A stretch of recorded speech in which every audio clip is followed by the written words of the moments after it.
a bunch of different softwares and applications that I've used to help me with time management throughout the IB. The first one that I really used properly was Todoist. Not only is this a way to keep track of all the tasks and events you have in the upcoming days and weeks, but it's also really nice because it has an inbuilt feature where you can prioritize different tasks.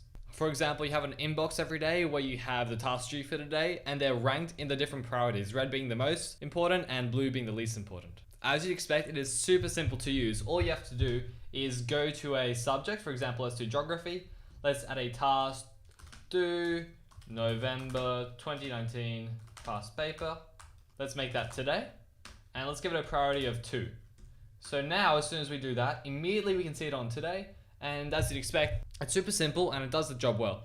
But if you really want to up your game, this is when I start to use Notion. And I only started this about a month before final exams, so I actually didn't really have time to grasp all the concepts of Notion before my exams. But now that I've had time and actually gone through how powerful it is incredibly useful, and I wish I'd learned this way earlier.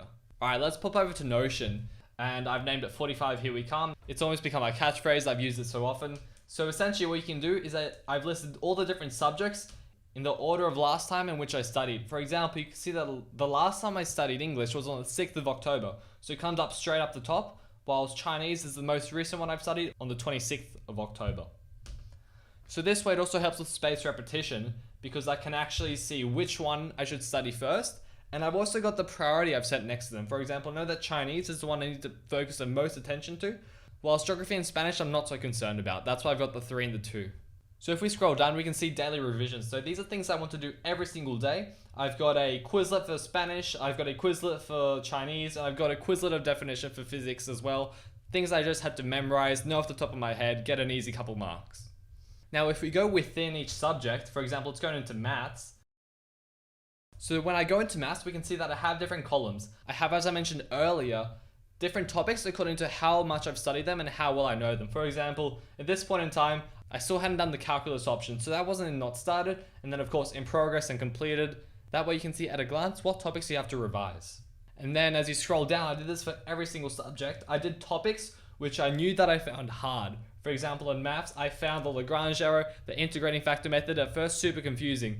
So I made a list of all the items that one by one I wanted to go through before the exam.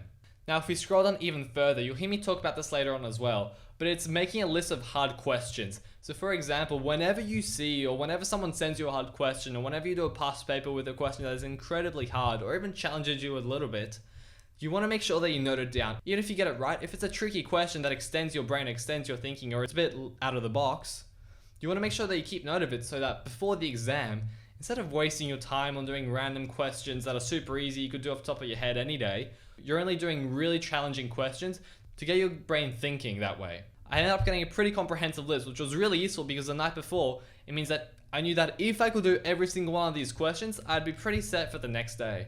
So what you can do is that whenever I click on a highlighted thing, I can just copy the link, go into my browser, and then straight away I can see the question immediately and the mark scheme as well. So it's really useful because that way I can do really hard questions without even having to think about it. That way I always have access to really hard questions that are going to stimulate my brain. Finally, the last application that I actually used quite a bit of was Google Keep, because this way I could see all the different tasks that I had to do at a given time. For example, when I was making my Excel spreadsheet where I mentioned every task that I had to do, I got ideas from this Google Keep list where in every single subject I have a list of tasks that I think are relatively useful. So again, Google Keep is super easy, super simple, you can get on your phone. Notion is by far my favorite method, but also if you're just starting out, Todoist is a good way to just get on track. And then once you're pretty confident with Todoist, then I would move up to Notion.